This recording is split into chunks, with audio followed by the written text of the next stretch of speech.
So good afternoon all. So let us start the session. In coming 2 weeks, we are going to discuss about the remaining topics in Python. So that is object-oriented topics, and another one is the functions. We complete these topics in coming 10 classes. In today's class, we are going to discuss about functions. So coming to today's agenda, so we are going to discuss about functions. So how to create functions in Python, and we discuss about how to call the function. Okay, and after that we are going to discuss about some passing arguments. So different types of arguments we have. So we are going to discuss about the passing arguments to function. Okay,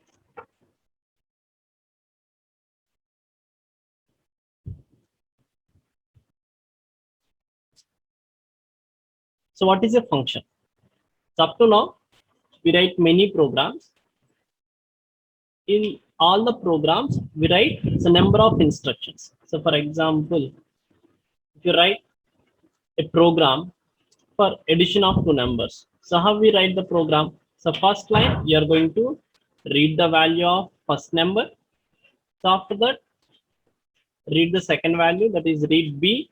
And after that, you are going to write the instruction that to add these two numbers. Okay.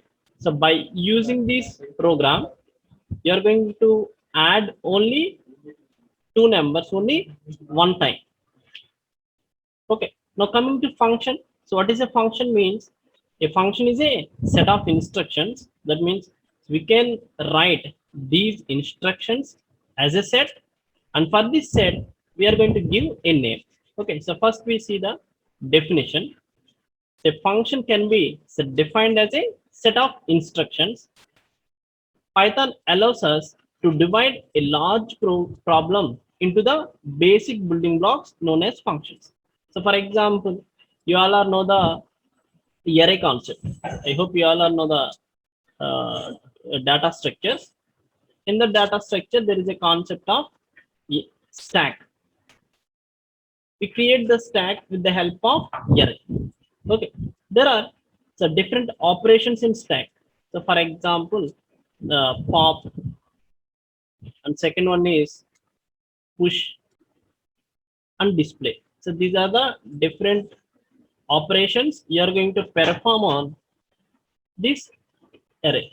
Okay, so now if you implement the stack program in C programming, so how you can implement this stack operations means by using functions. So if there is no functions concept,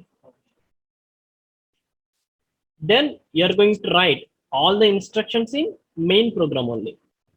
In main program only. Now, so this large problem, the stack implementation. So this is the large program.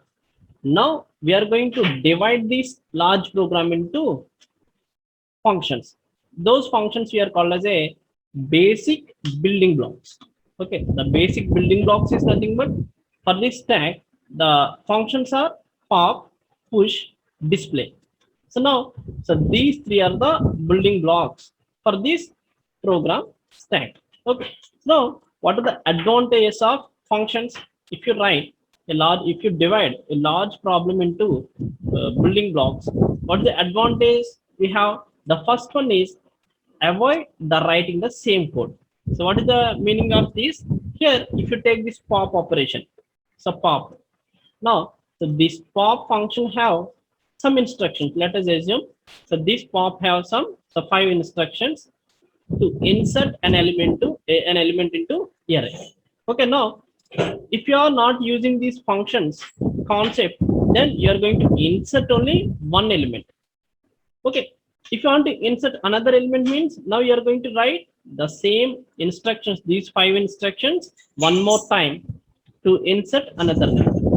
Okay, now you are going to write these 5 instructions as a function pop. Now you call this pop function, so you can avoid the writing the same code here. If you are not using this function means the same instructions you are going to write one more time. But here I define these instructions as a function. So we are going to avoid this writing the same code. Okay, next one, tracking of error is easy. So tracking of error is nothing but, for example,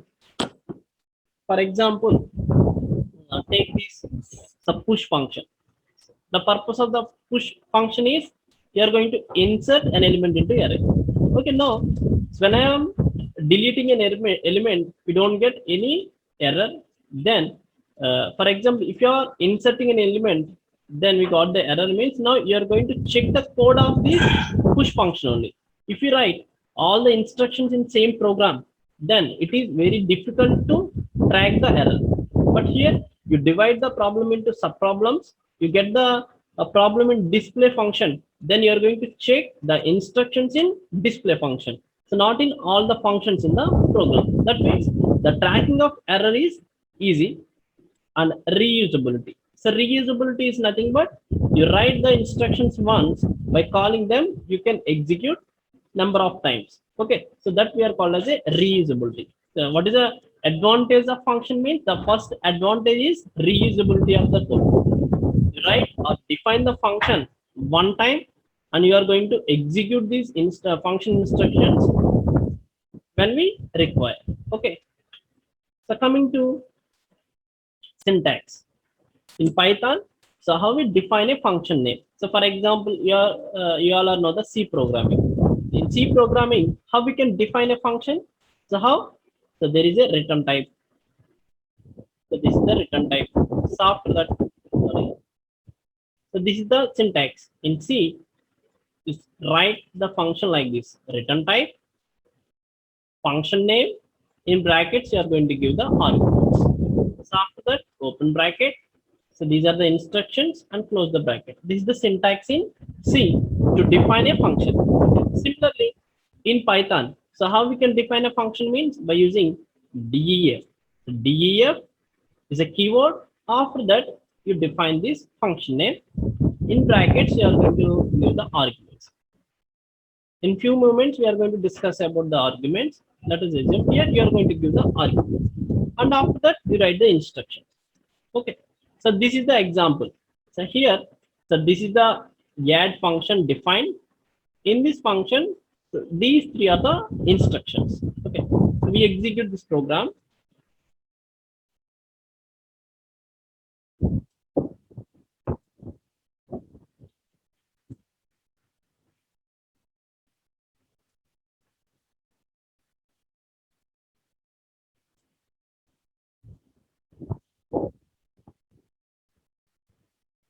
So how do we define a function? By using def keyword.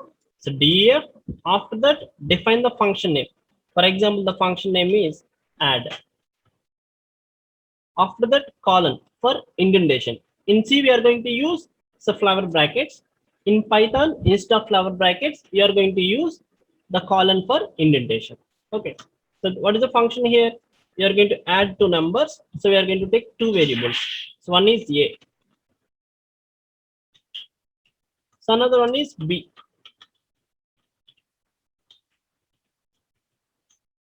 You want to print addition of these two numbers. Okay, that's it. So this is the definition of function. If you execute this,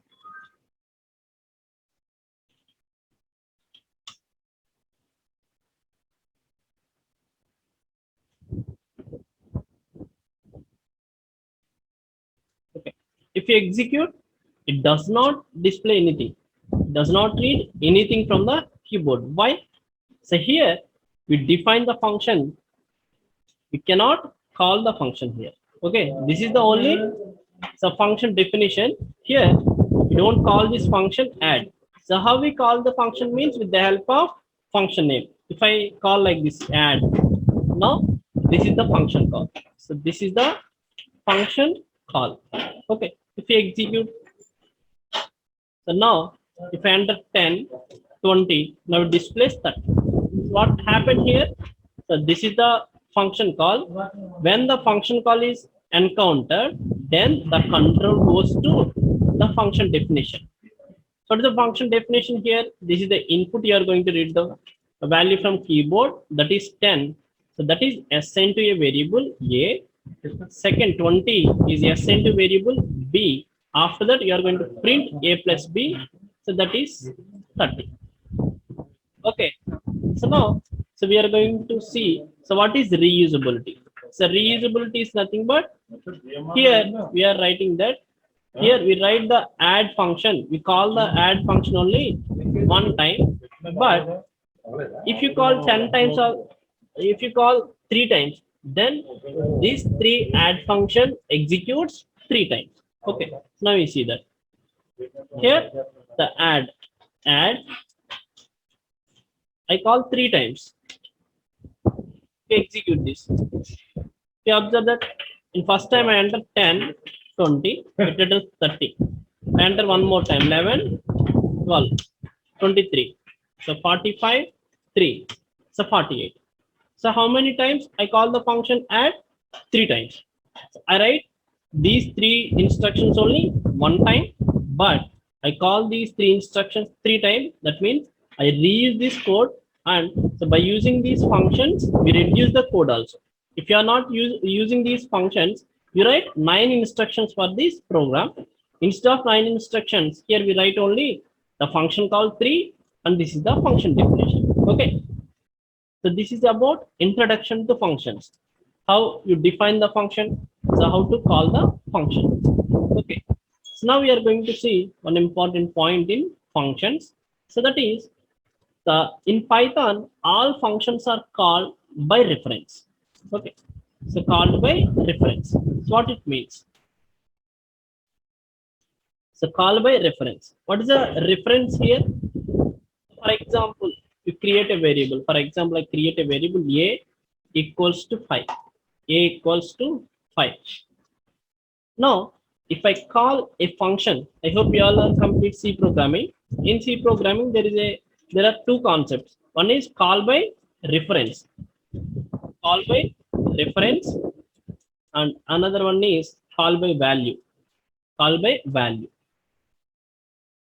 What is the difference between these 2 function calls? Here, when we call any function call by value, we pass the variable or any constant. But in call by reference, you call the function with the help of the address of the variable. Address of the variable. For example, this is the function. So fun. So this have one variable. For example, this is the A. If I call this function like this, so fun of 5, or fun of b. So these we are called as a call by value. Now, so when I call this fun of 5, so this 5 is assigned to a variable A, and if I call fun of b, now the value of b is assigned to A. Okay, so now, so this concept we are called as a call by value. So what is the disadvantage of call by value? Here, the actual argument is b, but this actual argument is stored in this formal argument. Okay, so that is a disadvantage. In call by value. But in Python, all the function calls are called by reference only. There is no concept of call by value in Python. In Python, you call the functions call by reference. So what is the reference here? If I call the function with the help of address, for example, the same function I call like this, fun of address of b. Here I take a pointer here. To store this address, I take pointer. Okay, that means the address pointer address. Okay, so this concept we are called as a call by reference. If you understand this, in Python, all the function calls are called by reference only. There is no concept of call by value. Okay, now we see with one example. Here, if you observe that this is the function. So L equals to 1, 2, 3, 4, 5. Okay, this is the list here. L equals to 1, 2, 3, 4, 5. If I print, the scope of the L is, we think that the scope of the L is in these 4 instructions. So print main L. So what is the output? The output is 1, 2, 3, 4, 5. if I call the function 1 of L, I call this function 1 here. Now the control goes to here. Okay, here this is the L1. If you observe that the variable name is L1, I call this function with the argument L. Now this L1 equals to L. What it means? Now, so for example, the address of L is, let us take 1010. This is the address. Now L1 equals to L. That means the L1 also indicating the same object here. L equals to 1, 2, 3, 4, 5. When we call this function 1 with the argument L, then also the address of L1 will be 1010 only. Already we discussed in our previous class. If we print ID of a variable, so how we know the address means by using this ID function. And in our previous classes, we discussed that if I define A equals to 10 and B equals to 10, now the ID of A and B, both the variables are same. Both the IDs are same. Okay, the same concept. So L1 equals to L means now the L and L1. So both the variables is referencing the same ID. Now L1 dot append 10, that means 10 appended here. L1 dot append 20, now 20 is appended here. The print, it prints L1. Now output is 1, 2, 3, 4, 5, 10, 20. Okay. So after this instruction, the control goes to next instruction. Now everyone please give the response in the chat box. If I print L here, what is the output?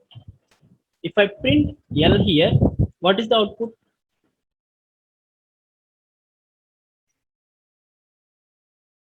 If I print L, what is the output here?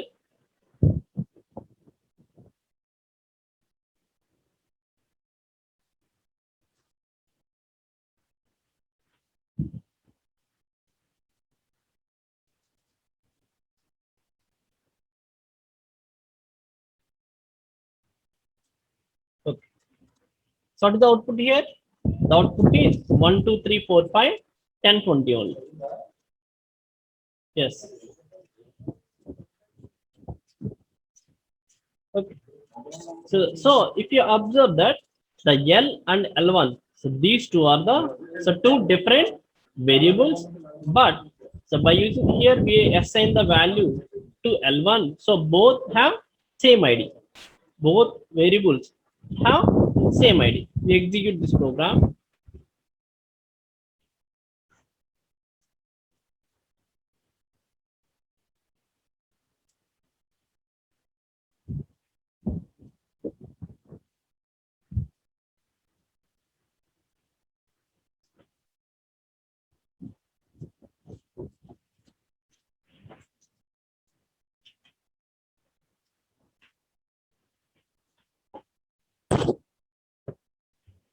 Okay. Here I'm defining a function. So here I'm taking one variable. Let us take L1. Okay. So here I'm going to print L1. So after that, L1 dot append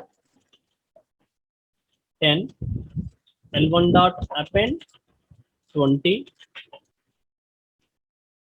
So after that, I print L1. I print L1 in function.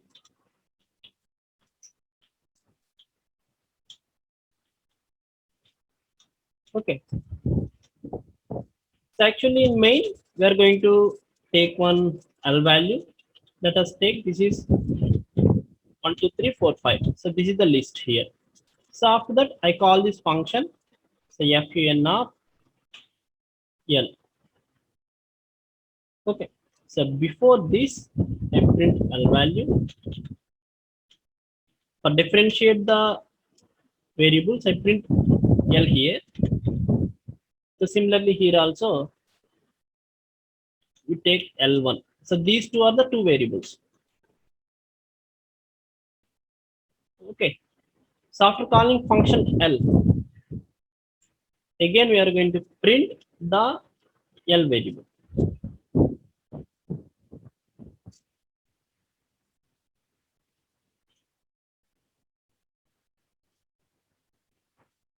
Okay, this is the output. If you observe that, so what is the L? That is 1, 2, 3, 4, 5, and so this is the L value. Just wait. Okay. So this is the L. So this is the output. L equals to 1, 2, 3, 4, 5. Now this is the function call. So the counter goes to here. So now L1 equals to L. So both L and L1 so referencing the same ID. Same ID. Here I print L1. It prints 1, 2, 3, 4, 5. So after that I append L1 dot, append 10, append 20. Now it prints in function. So this is the output 1, 2, 3, 4, 5, 10 and 20 is appended to list. So after the completion of this function, the control returns to this instruction print. But here also the L value is 1, 2, 3, 4, 5, 10, 20. Why? In Python, all the function calls are called by reference. Okay. So now, for better understanding, here we are going to print the IDs also. So print ID. Print ID of L. Here also before L1, I'm going to print the ID of L1. Okay, if you execute this, if you observe that, so both the variable IDs are the same. If you observe that, the both the IDs, this is the first one is LID, the second one is L1 ID. If you observe that, so these two variables IDs are the same. So this is the 4496 and 4496. Okay. We discuss another example. In this example, we are going to take the string. For example, I am taking a string. String equals to hi. The string equals to hi. Now, if you observe that in a sequence data types, we discussed that the list. So list data type is mutable. So list data type is mutable. But coming to string, the string data type is immutable. Immutable. Now, in our previous example, I take the L and assign to L1. After that, I modify the L. So both the IDs, so 10 and 20, both the IDs, L and L1 are the same IDs. But if you take a string, if you pass this string to this function, so what happened? In this case also, so both the strings have the same ID only. But if you try to modify the content in the string, then another string is created with different ID. We discuss with example. Okay, here I am taking that s equals to hi. Now, if I print ID here, print ID of yes here. So after that, I call this function with the help of s here. So function s in s1, if you print ID of s1 now, so both are same. So both are same. If I try to modify the content of s1, here I try to modify like this: s1 equals to s1 plus by. So s1 plus by print s1. Okay.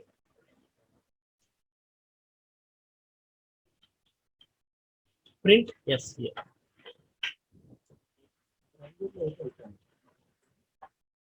Here I print ID of s1.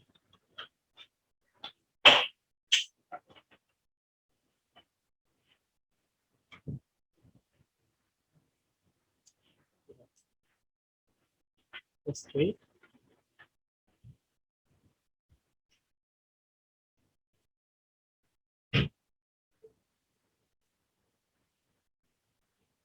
Okay. Now the s equals to hi. So print ID of s. So this is the ID of s. After that, I call this function. So the control goes to function definition. So s1 equals to yes. So this s1 equals to yes. Now s1 and yes. So both have same ID. If you observe that this is the s ID, this is the s1 ID. So both are same. If I try to modify this S1, the string is immutable. The string is immutable, but here you try to change the content of S1.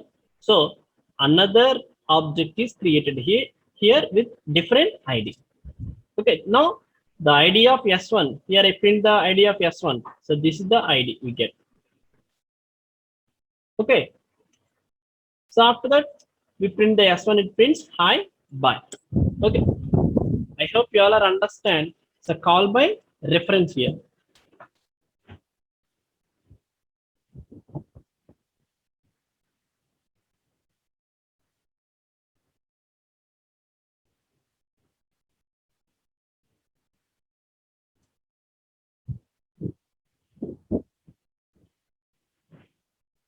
So next concept is type of arguments. So type of arguments.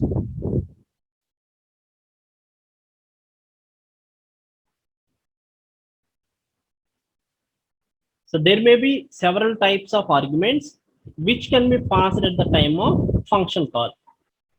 I hope you all are understand what is argument here. So what is the argument? When you call a function, for example, I call a function add 2 comma 3, 2 comma 3, add a comma b.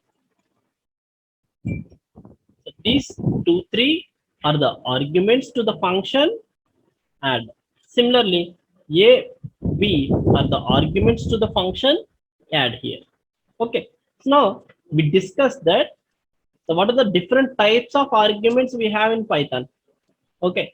The first one is required arguments. Second one is keyword arguments. Third one is default arguments. So fourth one is variable length arguments. So what's the first one?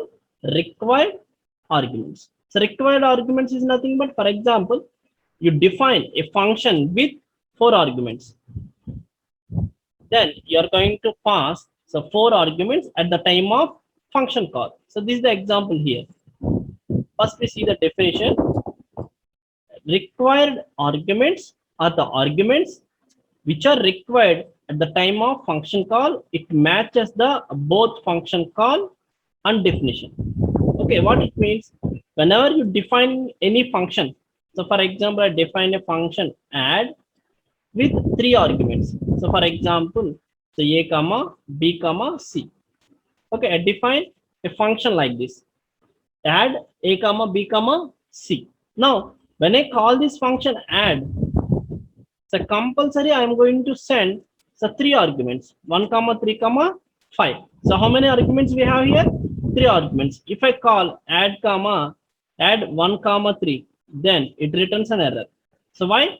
I define this function with 3 arguments, but I call this the function add with only 2 arguments. Okay, so that is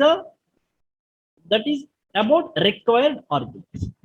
So this is the example. Here I am taking 2 variables, a and b.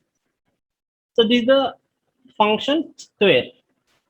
Square a comma b. How many arguments when I define it there? I define this function with 2 arguments, n1 comma n2. When I call this function square, I call this function with 2 arguments. So no problem. Square, so b comma a. How many arguments? 2. So no problem. Square b. So actually I define this square function with 2 arguments, but I call this function with only 1 argument. So it return an error. Okay. Now square a comma b. This a is stored in n1. Similarly, so b is stored in n2. Okay. For second call, b is stored in n1. The first argument is stored in first variable. The second argument is stored in second variable. Okay. Now we execute this program.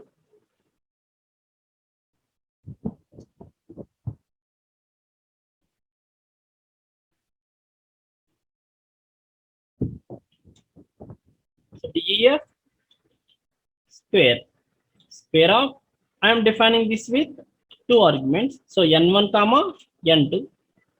I'm going to print n1 power n3. So here I'm taking two variables, a equals to 5, so b equals to 3. Okay, so print, sorry, I call the function square a comma b is correct. Square b comma a is also correct. If I call square only a, now that is error. So here n2. Okay, first we execute without this statement.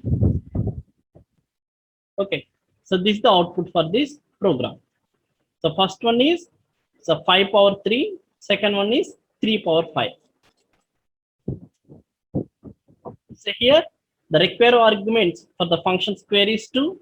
When the function call also we pass 2 arguments. So no problem. If I give one, if I pass only one argument square of a, now we get the error here. After completion of first two function calls, we get the error. What is the error here? Missing one required positional argument here. For n2, don't pass any arguments here. The a is assigned to n1, and for n2 there is no argument here, so it returns an error. Okay, so this is about required arguments. The second one, keyword arguments. The name of the argument is treated as keyword and matches in the function calling and definition. I hope you all are understand argument here. What is argument? When you call the function, you are going to give some input to the function with the help of this argument. Now, so keyword arguments. Here, what is a keyword? The keyword is nothing but when you define this function to specify some arguments. So all these arguments are the keywords. All these arguments are keywords.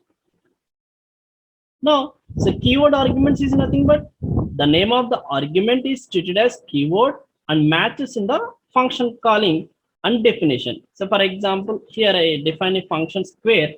I call this function square like this. So square n1 equals to a, n2 equals to b. For example, a value is 2 and b value is 3. Now, so 2 is assigned to variable n1 and 3 is assigned to variable n2.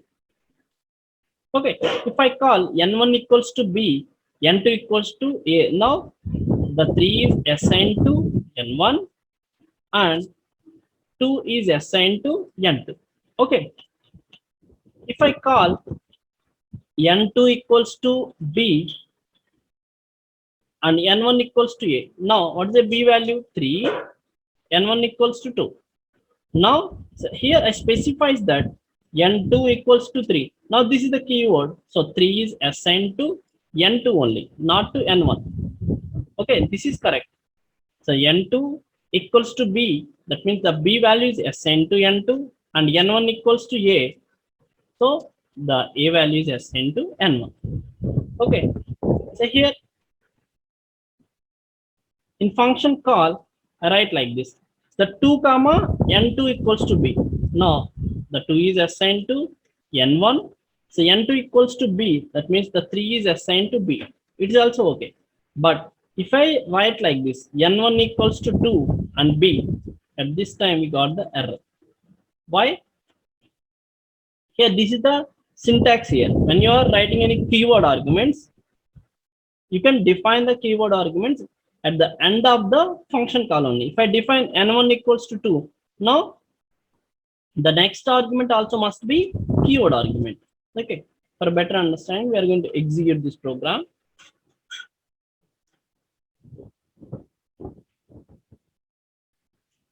So this is the function square here. I'm defining n1 comma n2.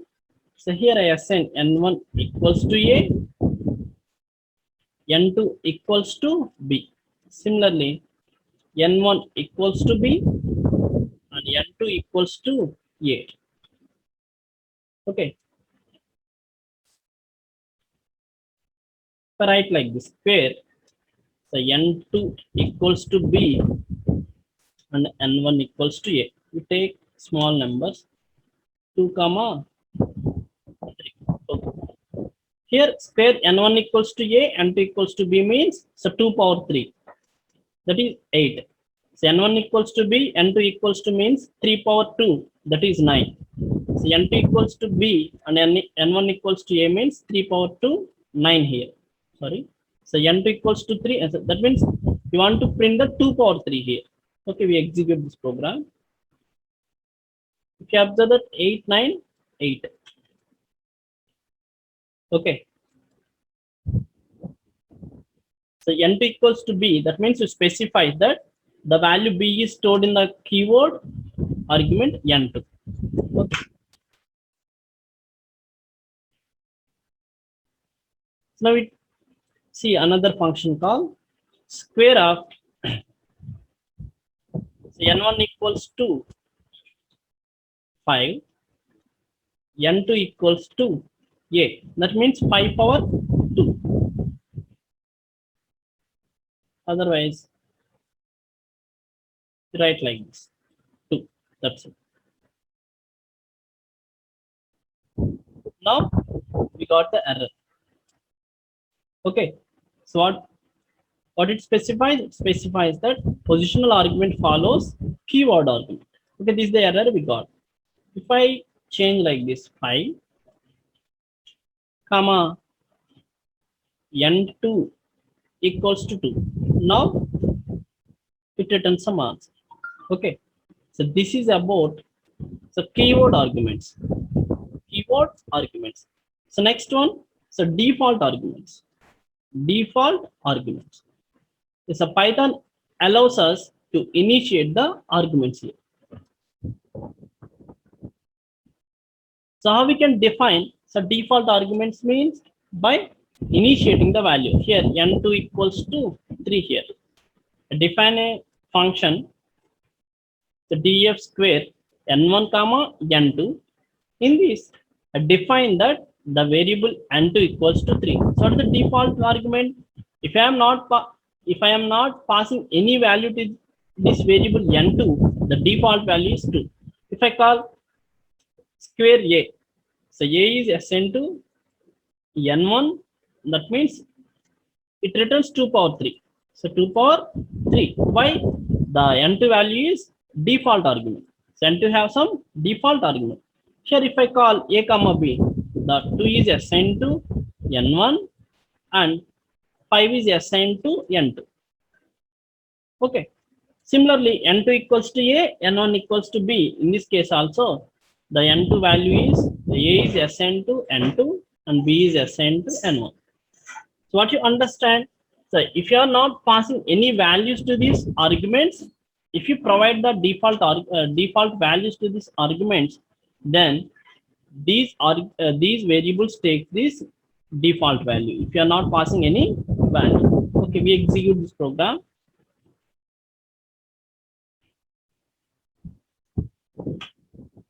Okay, here I am taking that n equals to 3. N equals to 3. I take b equals to 5. If I call this function like this, square of 2, square of a. Okay, now the a value is assigned to n1. For n2, it takes the default value is 3. If you execute this, it prints 2 power 3, 8. If I pass two arguments, for example, square of a comma b.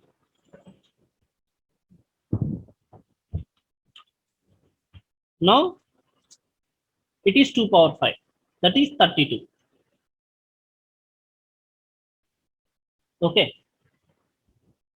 If I call square b comma a, then also you don't get any error. So why? So when you call this function square with only one argument, then only the default value assigned to this variable will be assigned. Okay. So next one, variable length arguments. Variable length arguments. Just wait. Okay.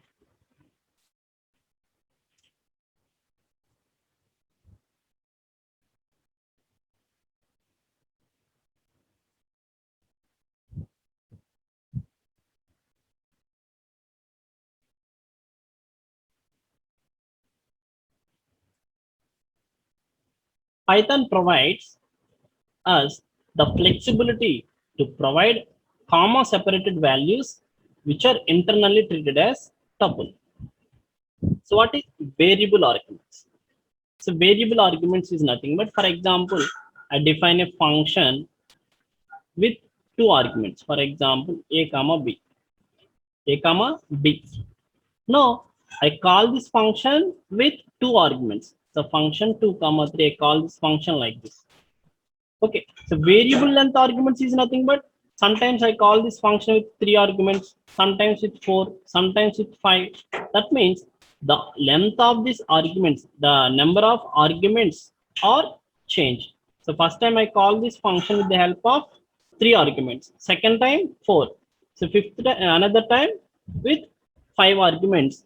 So how we can handle these type of problems means by using these variable length arguments. Okay, here the Python provides us the flexibility to provide the comma separated values which are internally treated as tuples. So I hope in our previous classes we know that what is a comma separated data type. If I define any variable with the help of comma separate, the data values are separated with comma, then that is treated as tuple. If I take s equals to 1 comma 2 comma 3 comma like this, now this is treated as tuple. Okay, now in this also, in this variable arguments, we call sometimes with 4 arguments, sometimes with 7, another time with 4 arguments. Now, so this is the variable length function here. Now how we can handle means by defining this as a tuple. Okay, now this 10 CRR COE 34.56 is assigned to this L. This L is the tuple. So this is the tuple here. Okay, if you observe that, so this is the function we call. First time we call with 4 arguments. Second time we call with 7 arguments. So third time again we call with 4 arguments. Okay. Now we execute this program.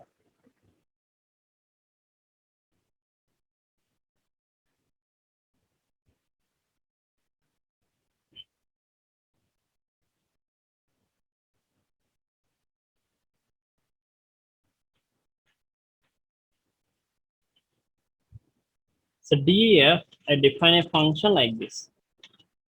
So the asterisk means this we are called as actually packing and unpacking. We discuss about this topic in another class. At this time, we are going to remember that. So this is how we are going to handle the variable arguments. So this is the function definition. So simply you are going to read any data, any variable that is assigned to L, and you are going to print the data elements in that L.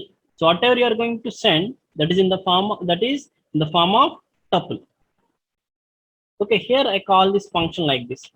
So function of 10 comma CRR CSE triple E like this. PCE, the mechanical, civil.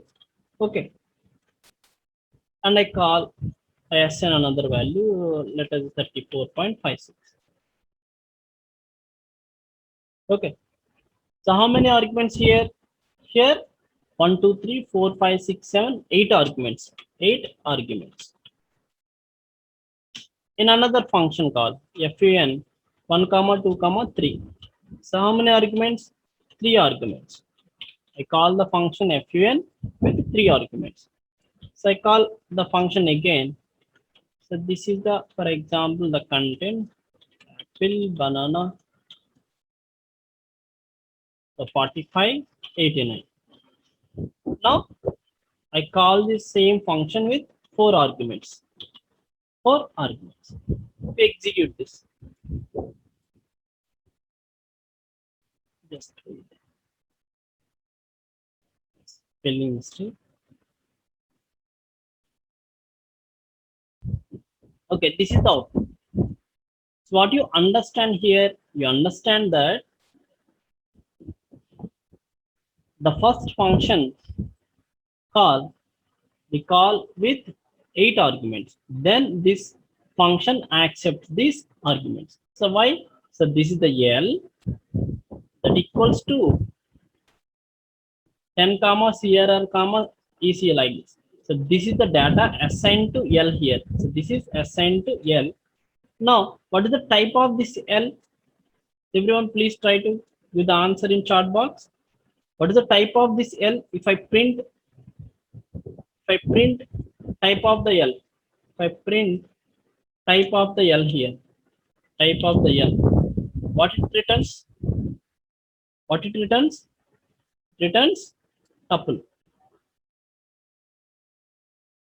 Returns tuple here. Print type of L here. Observe that. What's the type of L? It is a tuple. Okay.